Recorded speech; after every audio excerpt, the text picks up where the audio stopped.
नमस्कार, बहुत स्वागत है आपका। आप देख रहे हैं एमपी अब तक का बुलेटिन। मैं हूं आपके साथ ऋतु ज्ञानवाली। लोकसभा चुनाव के पहले चरण का प्रचार थम चुका है। अब सिर्फ डोर टू डोर कैंपेन होगा। 19 अप्रैल को मध्य प्रदेश की 6 सीटें समेत देश भर की 102 सीटों पर वोट डाले जाएंगे। एमपी की 6 सीटों पर 98 कैंडिडेट मैदान में हैं, तो वहीं मध्य प्रदेश में पहले चरण के रण में 2 सीट ऐसी है जो सियासत के लिहाज से काफी ज्यादा अहम है और पहले चरण में इन 2 सीटों पर जीत का पूरा जोर लगा दिया गया है। पहली हॉट सीट है छिंदवाड़ा, जो कमलनाथ का गढ़ है और इस बार बीजेपी ने इस सीट को जीतने के लिए पूरी ताकत झोंक दी है। दूसरी हॉट सीट है मंडला। इस सीट पर 2014 से बीजेपी का कब्जा है। थम गया है पहले चरण का चुनाव प्रचार और एमपी की 6 सीटों पर यह प्रचार प्रसार का शोर थम चुका है। अब सिर्फ डोर टू डोर कैंपेन होगा। 19 अप्रैल को पहले चरण की वोटिंग होगी और आपको बताएं एमपी की 6 सीटों पर 98 कैंडिडेट मैदान में उतरे हैं। सीधी, शहडोल, जबलपुर, मंडला, बालाघाट, छिंदवाड़ा, जहां पर 19 अप्रैल को वोटिंग होनी है।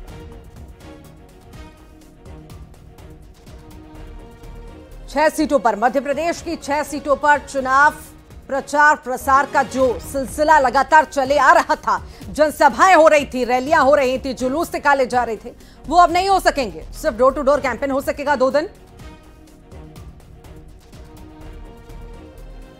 दिग्गजों का जमावड़ा अलग अलग जगह पे हमने देखा। छिंदवाड़ा जो सबसे ज्यादा हॉट सीट है, जिस पर फोकस पूरी तरह से बीजेपी बनाई हुई है, कांग्रेस भी बनाई हुई है।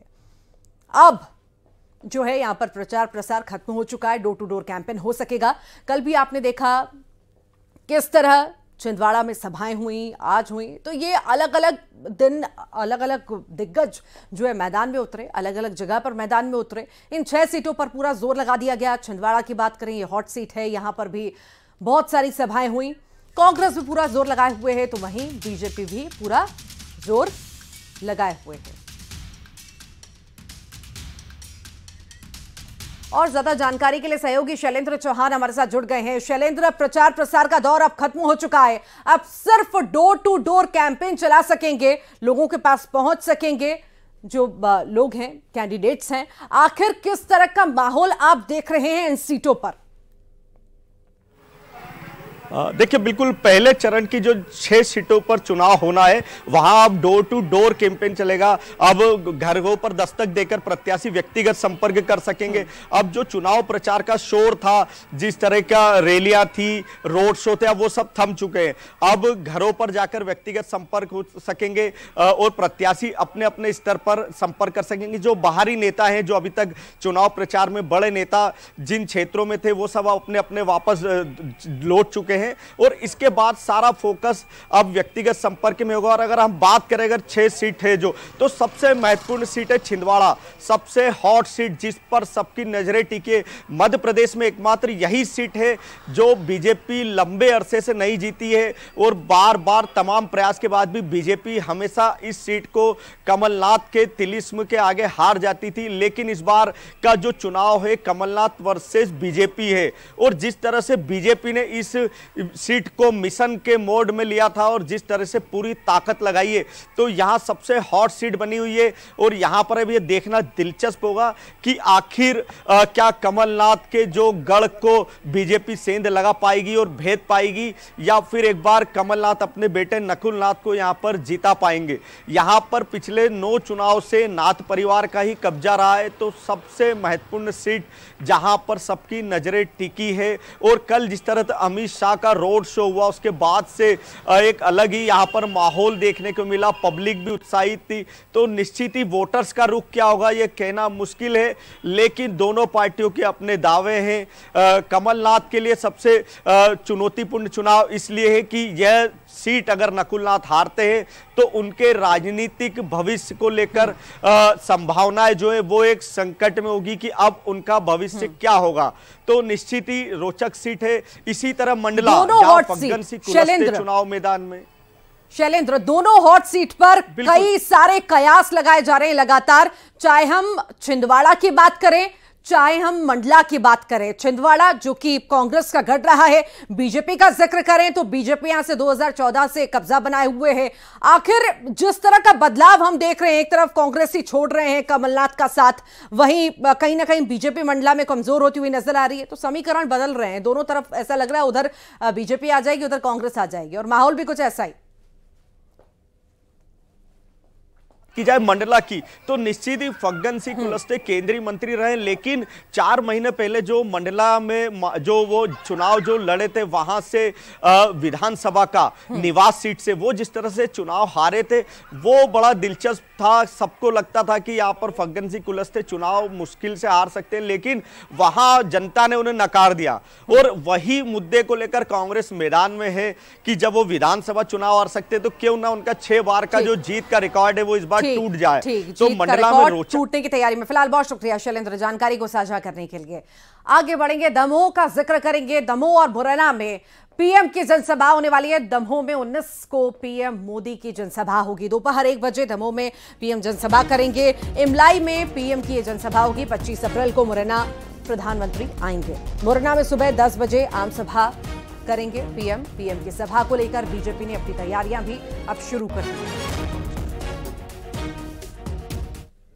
मैंने अभी बताया कि आगामी 19 तारीख को समय लगभग 1 बजे हमारे देश के यशस्वी प्रधानमंत्री आदरणीय नरेंद्र मोदी जी दमोह पधार रहे हैं और उनकी तैयारियां लगभग तेज़ी से चल रही हैं और कुछ पूर्ण भी हो गई।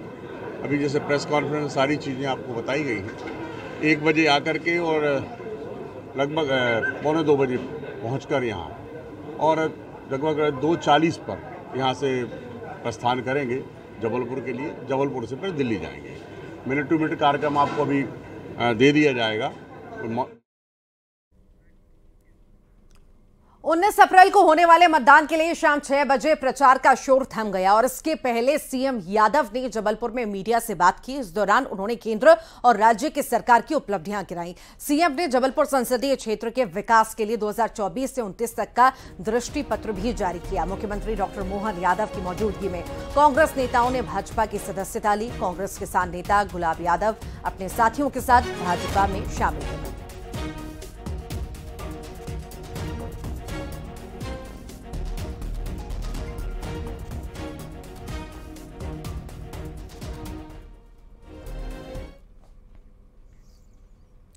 बीजेपी प्रदेश अध्यक्ष वीडी शर्मा कटनी पहुंचे, जहां कांग्रेस की 2 पार्षद कार्यवाहक जिला अध्यक्ष सहित आधा सैकड़ा कांग्रेस कार्यकर्ताओं ने बीजेपी का दामन थाम लिया। वीडी शर्मा विधायक संदीप जायसवाल के जन्मदिन पर आयोजित रक्तदान शिविर में शामिल होने पहुंचे थे।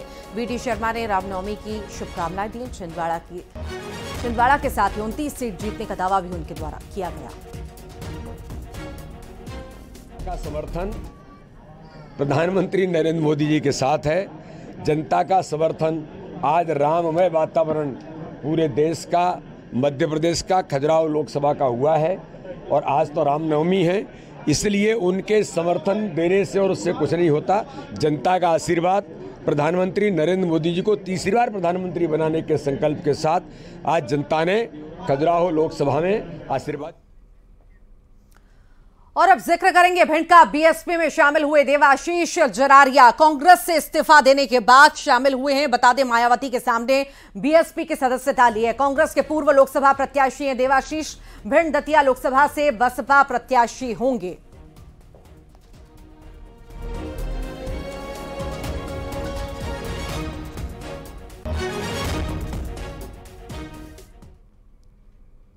केंद्रीय गृह मंत्री अमित शाह छिंदवाड़ा के दौरे पर हैं और इस दौरान श्री रामनवमी के पावन पर्व पर वो श्री राम मंदिर पहुंचे, जहां उन्होंने प्रभु श्री राम के दर्शन किए, पूजा अर्चना की। अमित शाह ने भगवान श्री राम से देश की निरंतर प्रगति और देशवासियों के कल्याण की कामना की।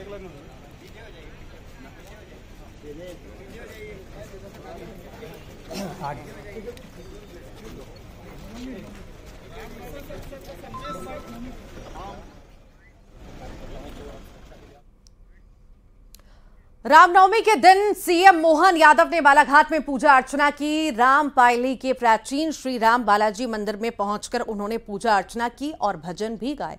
तस्वीरें आपको दिखाते हैं।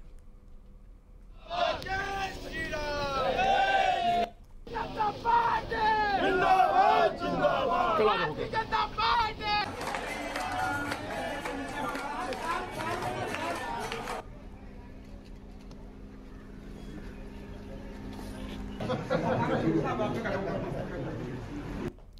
पार्टी जिंदाबाद जिंदाबाद जिंदाबाद जय श्री राम।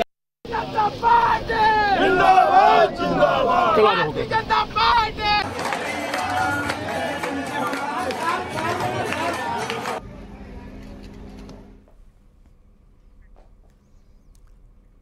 झाबुआ रतलाम लोकसभा सीट से कांग्रेस उम्मीदवार कांतिलाल भूरिया ने एक बार फिर विवादित बयान दिया है। उन्होंने वन मंत्री नागर सिंह चौहान के पिता को महाडाकू बता दिया। उन्होंने कहा कि नागर सिंह पूछता है कि कांतिलाल भूरिया ने क्या किया। कांतिलाल ने जो स्कूल बनाए उसमें नागर सिंह पढ़कर बोलना सीखा। कांग्रेस का खाया अब कांग्रेस के खिलाफ खड़ा हो गया।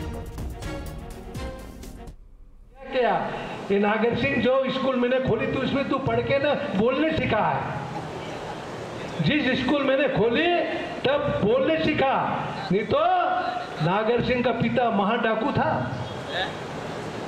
नागर सिंह का पिता, उसका नाम है भुवन। वो डोबला झीर में रणनीति बनाकर लूटने चला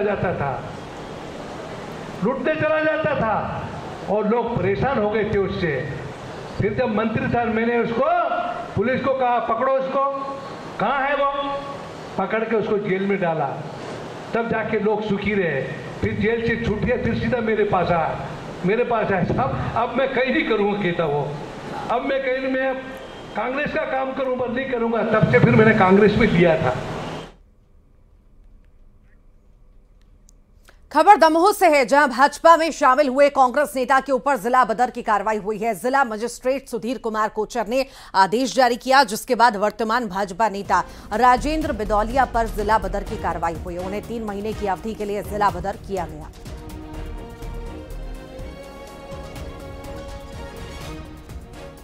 देखिए, भारतीय जनता पार्टी बड़ा परिवार हो गया है और इसमें लोग आ रहे हैं, तो अब जो लोग आ रहे हैं उनको लेने का काम पार्टी में चल रहा है।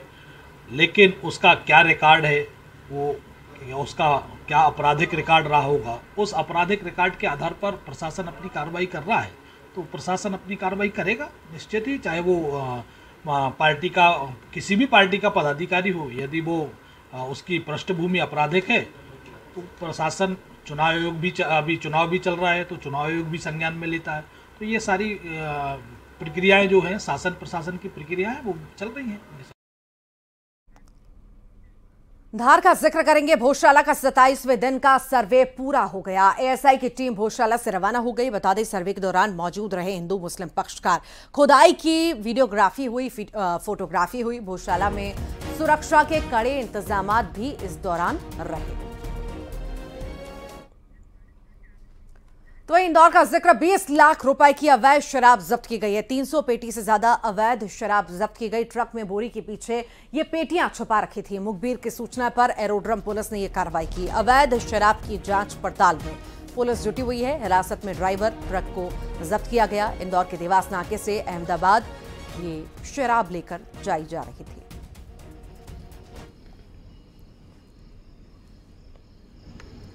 तो अवैध शराब पर लगातार शिकंजा कसा जा रहा है। आचार संहिता भी लगी है। इसी बीच जो है चेकिंग अभियान चल रहा है। इसी बीच मुखबिर से सूचना पर यह बड़ी कार्रवाई को अंजाम दिया गया। अवैध शराब जब्त की गई है जो छुपा करके लेके जाई जा रही थी। 20 लाख रुपए इसकी कीमत बताई जा रही है। देखिए, जो दिलबाग सुपारी है जो हमें ट्रक के अंदर से मिली है, उसका जो ड्राइवर के पास उसकी एक बिल्टी थी, उसके डॉक्यूमेंट है, कागजात है। हम उसको वेरीफाई करेंगे कि वो ओरिजिनल है या फिर मेडअप है। तो प्राइमा फेसाई दिलबाग सुपारी ये अहमदाबाद में ट्रांसपोर्ट करने जा रहा था, ऐसा इसका कहना है। इसके अलावा ये जो ड्राइवर है बेसिकली ये इंदौर का ही रहने वाला है, लोकल इंदौर का रहवासी है। मध्य प्रदेश साइबर पुलिस ने फर्जी आईडी बनाने वाले गिरोह का पर्दाफाश किया है। पुलिस ने बिहार के चंपारण से 20 वर्षीय मास्टरमाइंड रंजन चौबे को गिरफ्तार किया। भारत निर्वाचन आयोग ने राज्यों के मुख्य निर्वाचन पदाधिकारियों को जानकारी भेजी थी, जिसके 2 सप्ताह के अंदर पुलिस ने कार्रवाई करते हुए गिरफ्तारी की है। फर्जी वोटर आईडी सहित सभी तरह की आईडी बनाने का काम यहां पर हो रहा था।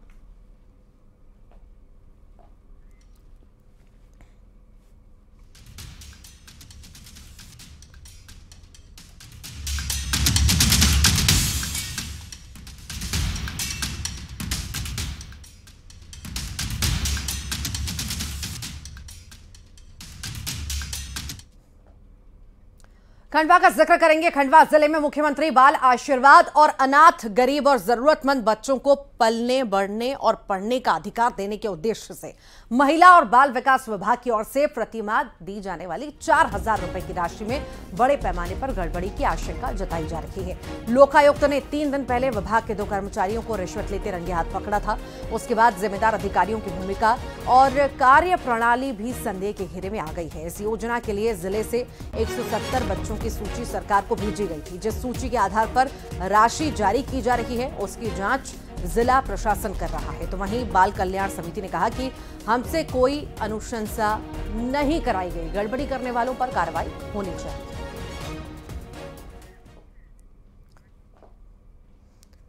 श्योपुर में दीवार तोड़कर चोरों ने एक दुकान से नकदी सहित 50,000 रुपए का माल साफ कर दिया। चोरी की जानकारी सुबह होने के बाद लगी। फिलहाल पीड़ित की शिकायत के बाद बड़ौदा थाना पुलिस जांच में जुटी हुई है। चोरों ने दुकान में नकदी और सामान यहां से उड़ा ले गए। दीवार तोड़कर के अंदर गए, नकदी और सामान पार कर दिया।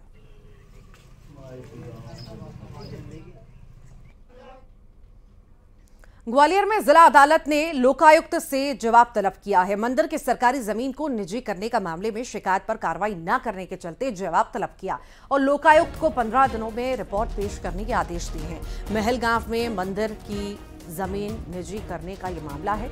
दस्तावेजों में फर्जीवाड़े पर जो है आदेश देने का आरोप लगाया है।